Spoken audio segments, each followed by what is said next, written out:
Hello दोस्तों, स्वागत है आपका एक नए क्लास में। हम लोगों ने पिछले क्लास में पढ़ लिया था कि अर्थव्यवस्था क्या होती है, अर्थशास्त्र क्या होता है। आज का क्लास जो है उसमें हम आपको बताने वाले हैं कि अर्थव्यवस्था का वर्गीकरण कैसे करेंगे। देखिए, अर्थव्यवस्था का वर्गीकरण कई तरीके से होता है, ठीक है, लेकिन उसमें आज एक हम लोग पॉइंट पे चर्चा करेंगे जिसका नाम है राज्य सरकार की भूमिका के आधार पर। ठीक है, कम से कम 6-7 पार्ट हम इसके बनाएंगे, क्योंकि अगर एक ही में हम आपको समझाने की कोशिश करेंगे तो ये बहुत बड़ी वीडियो हो जाएगी, फिर 2-3 घंटे वीडियो आदमी देख ही नहीं पाता है। ठीक है, तो आज हम लोग बात करेंगे वर्गीकरण किसके आधार पर, राज्य सरकार की भूमिका के आधार पर। इस तरीके से टोटल 6 या 7 तरीकों से वर्गीकरण किया गया है। ठीक है, तो एक तरीका आज हम लोग डिस्कस कर लेंगे। ऐसे ही टोटल 6-7 वीडियोस आपके पास आ जाएंगी और सब में एक एक करके हम लोग वर्गीकरण करेंगे। ठीक है, तो आज बात कर रहे हैं राज्य सरकार की भूमिका के आधार पर। राज्य या सरकार कह लीजिए, एक्चुअल में सरकार की जिस तरीके से भूमिका होगी, सरकार की भूमिका किस तरीके से होगी। मान लिया हम अपना कोई बिजनेस कर रहे हैं, सरकार से कोई मतलब नहीं है, हम कमाएंगे, हम खर्च करेंगे, तो हमारी खुद की भूमिका हो गई। या मान लिया सरकार को भी हमें टैक्स देना पड़ेगा, ठीक है, या दोनों काम है, आप अपना भी कमाइए, सरकार को भी टैक्स दीजिए, जैसे भारत में होता है। तो इस आधार पे हम लोग वर्गीकरण करते हैं अर्थव्यवस्था का। हम पहले ही क्लियर करते थे, कई तरीके से करते हैं, इसलिए हमने यहाँ पे देखिए कई एरो बना रखे हैं। 6-7 तरीकों से वर्गीकरण करते हैं। आज हम लोग डिस्कस कर रहे हैं क्या, राज्य सरकार की भूमिका के आधार पर। तो राज्य सरकार की भूमिका के आधार पर हम लोग 3 तरीके से वर्गीकरण करते हैं। ठीक है, सबसे पहला होता है पूंजीवादी अर्थव्यवस्था। ये पूंजीवादी क्या है, जहां पे सिर्फ पैसे से मतलब होगा।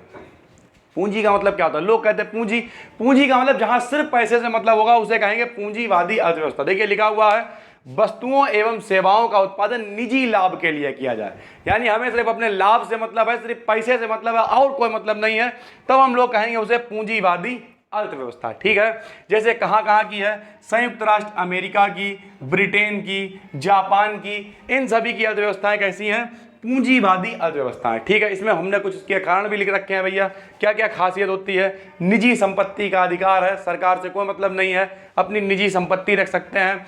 अधिकतम लाभ का उद्देश्य है, हम काम करेंगे तो अधिक से अधिक लाभ लेने की कोशिश करेंगे। आर्थिक स्वतंत्रता है, कैसे भी आप पैसे को खर्च करिए, कोई दिक्कत नहीं है। प्रतियोगिता की स्थिति है, प्रतियोगिता बोले तो कंपटीशन। अब जब सब अपने अपने दम पे ही पूंजी की बात हो रही, तो हम ज़्यादा अमीर हैं क्योंकि तुम ज़्यादा अमीर हो, आपस में प्रतियोगिता यानी कंपटीशन की स्थिति बनेगी।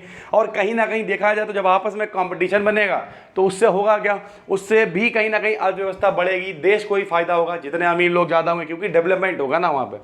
और उसके बाद राज्य सरकार के हस्तक्षेप का अभाव, यानी राज्य या सरकार का कोई हस्तक्षेप नहीं है, आप कुछ भी कमाइए, कुछ भी खर्च कीजिए, कुछ भी खरीदिए, किसी प्रकार का कोई मतलब नहीं है, तब हम लोग उसे कहेंगे पूंजीवादी। यानी सरल भाषा में कहें तो पूंजीवादी का मतलब होता है जहां सिर्फ पैसे का खेल है, अपने आप से, सरकार से कोई मतलब नहीं है, वहां पर हो जाएगी पूंजीवादी। ठीक है, दूसरी होती राज्य या समाजवादी। इस राज्य या समाजवादी को हम लोग, इसमें देखिए नाम से बदला राज्य, तो जिसमें राज्य के पास पावर होगी उसे कहेंगे राज्य या समाजवादी। लिखा हुआ सरकार के पास सभी शक्तियां मौजूद होती हैं। ठीक है, अब सरकार के पास सभी शक्तियां मौजूद हैं, लेकिन ये भी 2 प्रकार की होती है। इसी को हम लोग कहते हैं केंद्रीकृत नियोजित अर्थव्यवस्था। राज्य वाले को ही क्या कहते हैं, केंद्रीकृत नियोजित अर्थव्यवस्था। और इसे 2 भागों में बांटा गया है, एक होता है समाजवादी और एक होता है साम्यवादी। समाजवादी क्या होता है, सबको बराबर, समाज का मतलब समझ रहे हो, सब बराबर हैं, सरकार की तरफ से सबको बराबर बराबर वितरण होगा। जैसे पूर्व सोवियत संघ जो था उसमें समाजवादी टाइप की थी। ठीक है, और साम्यवादी का मतलब जो मेहनत करेगा वो पाएगा, जो मेहनत करेगा उसे सरकार मदद करेगी। तो 1985 से पहले जो है चीन था, उसमें साम्यवादी थी। ठीक है, तो कुल मिला के राज्य या समाजवादी का क्या मतलब है, जिसमें सरकार के पास सभी शक्तियां होंगी उसे हम लोग कहेंगे राज्य या समाजवादी अर्थव्यवस्था। ठीक है, इसकी खासियत क्या है, वर्ग संघर्ष की समाप्ति हो गई। वर्ग संघर्ष क्या है, मान लिया पहले अपना अपना ग्रुप बना लिया, हम अमीर हैं कि तुम अमीर हो, ये वो टेंशन खत्म है, आपस में कोई कंपटीशन नहीं है। सरकार और राज्य की व्यापक भूमिका है, यानी जो भी करेगा सरकार करेगी, राज्य करेगा।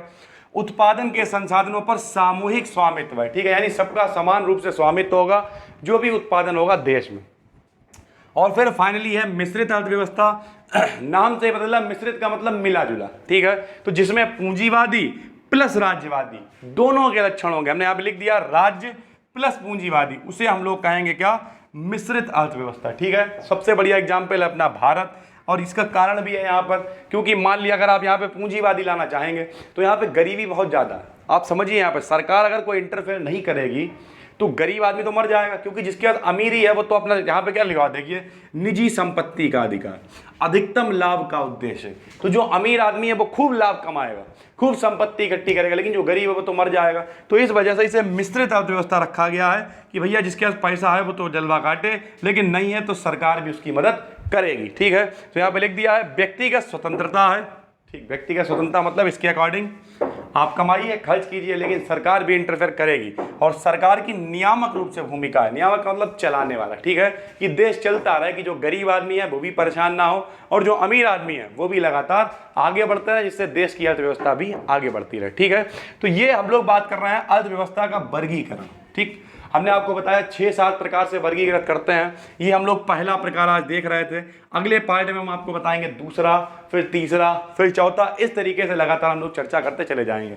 अगर आप चैनल पर नए हैं सब्सक्राइब कर लीजिए। पूरा यूपीएससी वगैरह का कोर्स और लगभग सारे प्रकार के कोर्सेज आपको इस चैनल पे भविष्य में मिलने वाले हैं, और अभी भी प्लेलिस्ट वाइज ज़्यादातर चीज़ें आपको मिल रही हैं। अगर आपको ज़्यादा अच्छी डिस्कशन करनी है तो हमारी एप्लीकेशन को डाउनलोड कर सकते हैं। वहाँ पर पूरी एक टीम है, कायदे से काम होता है, आपको सिलेबस बना हुआ मिलता है। वहाँ डायरेक्ट आप हमसे चैट पे बात कर सकते हैं। हमारा सिलेबस भी बहुत कम रुपए में, 1-1, 2-2 रुपए में मिल जाता है, उसे आप खरीद सकते हैं। वहाँ पे आपको टेस्ट मिल जाते हैं, कभी कभी ऑनलाइन क्लासेस मिल जाती हैं, पीडीएफ मिल जाते हैं, नोट्स मिल जाते हैं, बहुत कुछ। ठीक है, तो हमारी एप्लीकेशन को डाउनलोड कर सकते हैं आप। हम मिलते हैं आपसे अगले पार्ट के साथ अगली वीडियो में, तब तक के लिए जय हिंद, जय भारत।